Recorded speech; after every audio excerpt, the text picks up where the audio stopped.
Alice in the 100 Aker Woodland, a short story inspired by Lewis Carroll and A. Milne. It was a lovely day to sit by the river, if one liked sitting by the river with one's sister and watching the water going by slowly. Alice sighed, and her sister glanced up from her book only to go back to reading.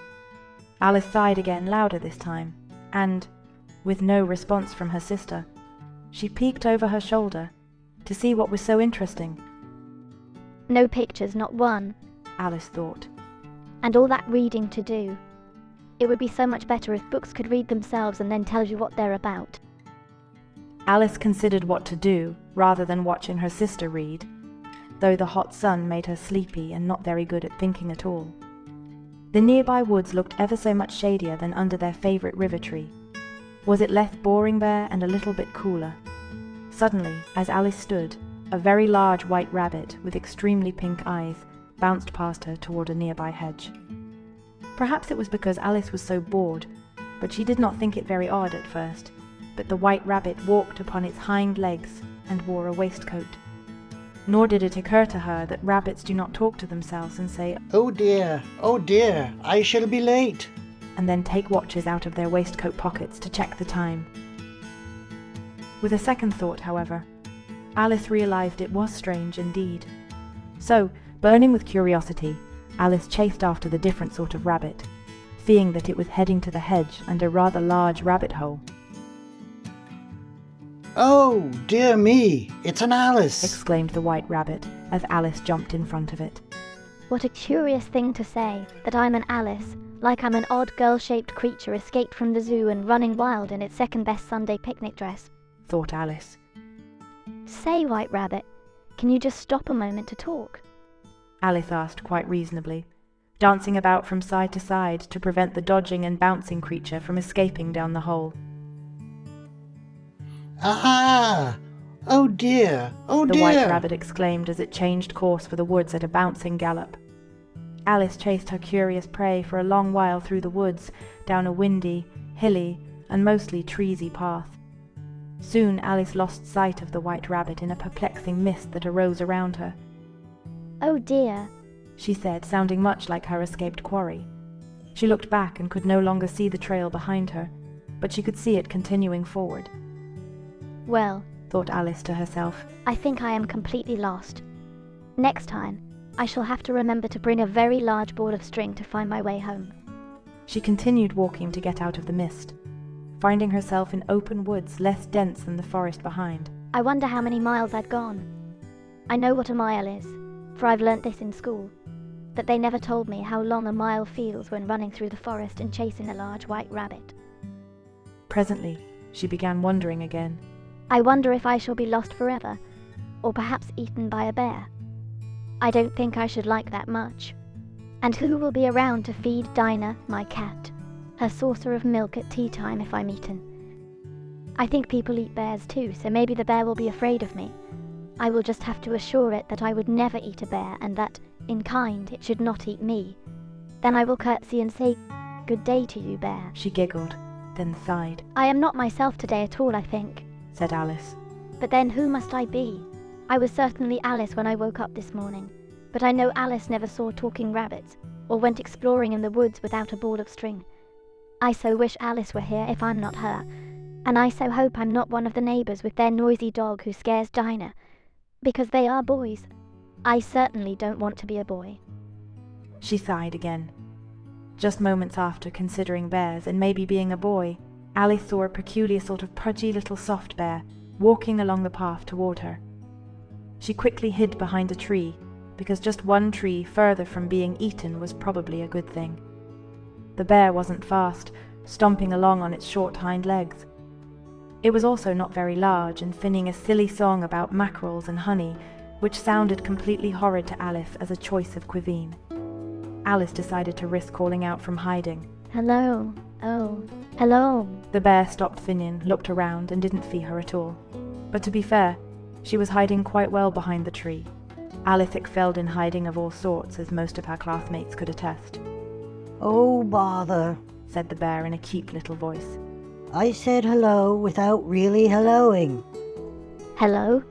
Repeated Alice. stepping out now part of the way from behind the tree. There I go again. Said the bear. But I'm not really saying much. I should try not to fall out of bed so often.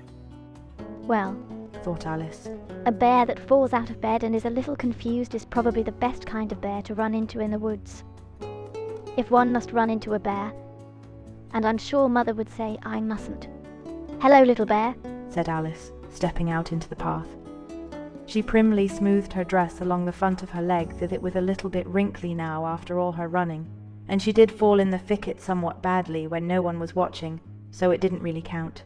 You won't eat me, will you? I'm sure I'm not very tasty. She decided to wait to reveal, but she had no intention to eat the bear too. Hello. Said the bear. I like to eat honey. You're not Christopher Robin, are you? Oh no, little bear. I'm Alice. Did you see a very large white rabbit go by here? It's such a curious creature. You mean rabbit? Rabbit's a rabbit, and is a little white, not so large, but very large if you're very small. Alice was relieved. She was still very curious about the white rabbit. Okay, rabbit. Is it always in a hurry, moving fast?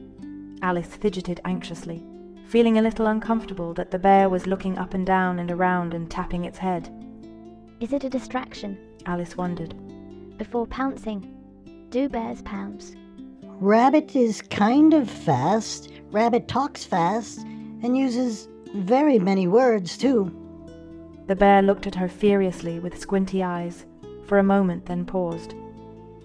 Well, Rabbit lives over there, in a hole. The little bear pointed along the right forking path through an open clearing. Thank you, little bear. Alice said, smiling as she hurried away down the path. She still wasn't quite sure the bear wouldn't eat her, and regretted not getting a mutual non-eating agreement. Plus, there was a little pig coming up the path behind the bear, and it was the right size for the bear to eat, and that she didn't want to see.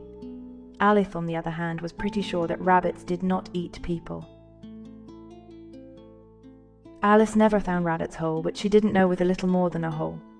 Alice, you see, was looking down intently for a hole in which nice English rabbits typically live, and not a housey kind of hole.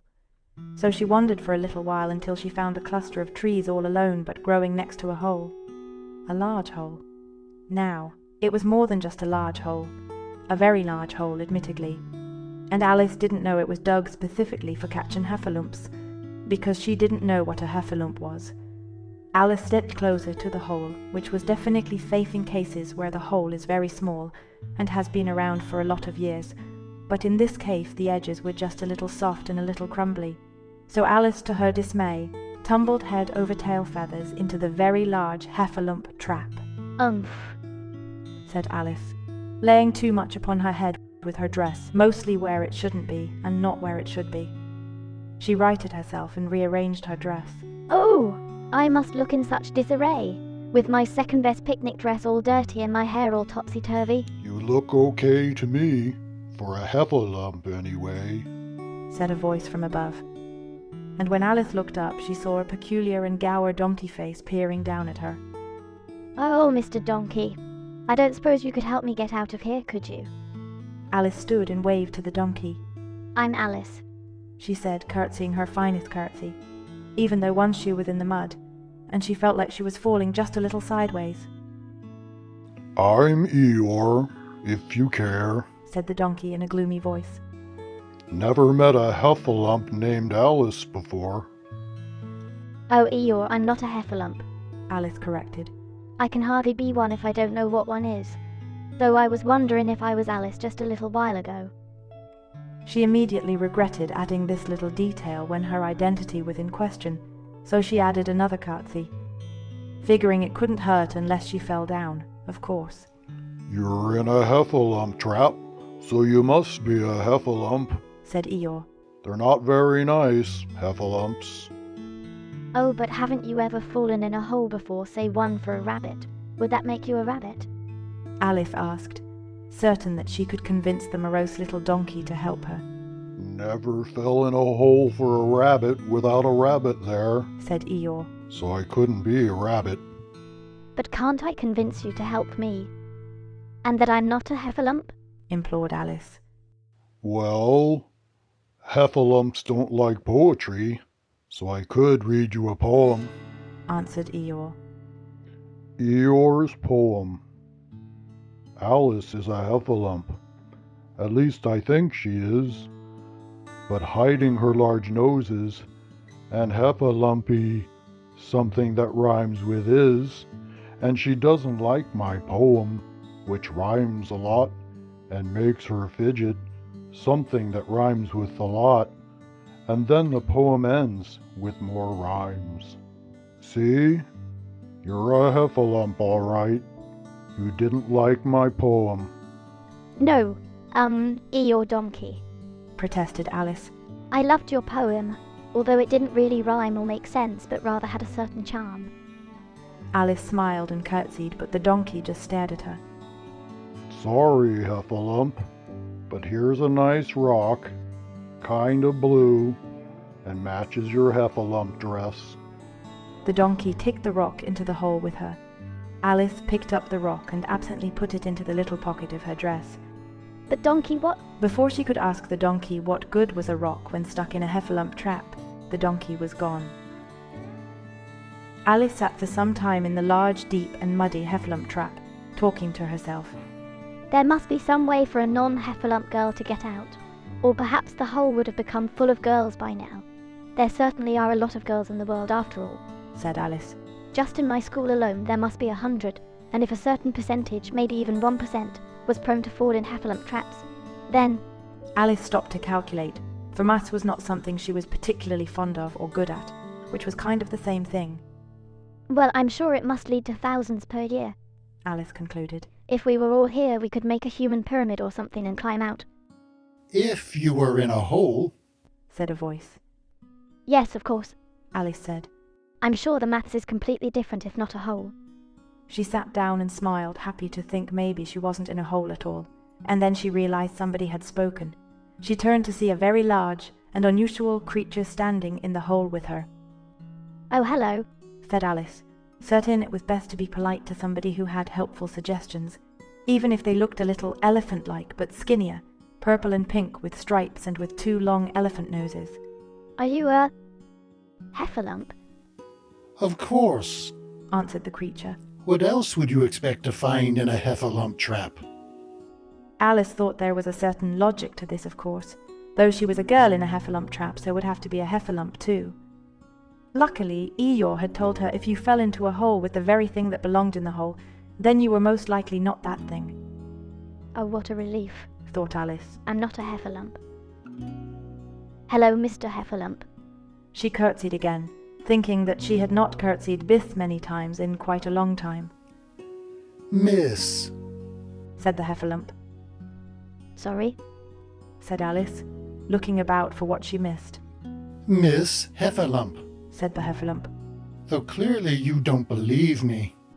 I never said I didn't, protested Alice. Didn't you ever learn etiquette? Heffalumps are very proper. I go to school and learn many things. Said Alice.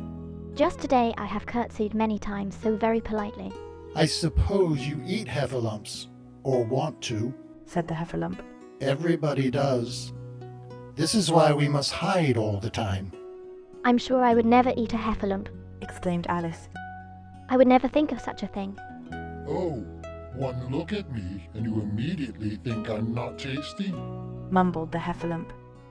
Woozles! The Heffalump yelled, bringing a couple of polka-dotted woozles, which looked very much like weasels, but more woozily, to Alice. Oh my, Sighed Alice. I never seem to say the right thing. Soon she was completely surrounded by even more woozles, and not very happy about it. And more Heffalumps had come as well, but she hesitated to even think if they were Misters or Misses. That's where everything had gone so badly the first time. What do you have to say for yourself? Bellowed a very large Heffalump, wearing a large crown. A king. A queen. Oh, please, your supreme Heffalumpiness. I only want to find my way home because I couldn't find the white rabbit. And the bear and the donkey weren't very helpful. And my sister likes to do such boring things like reading books that I end up getting myself in trouble and calling Mrs. Misters. and bringing tons of woozles. Alice was very unhappy and very close to crying. Oh, you want to go home? Laughed the supreme Heffalumpieness, Why didn't you say so? afraid to say much more as it might call into question the amount she desired or didn't desire to eat heffalumps, or how much she knew etiquette.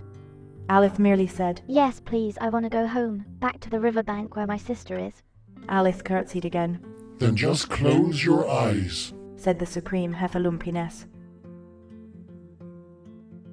Wake up, Alice. said a familiar voice.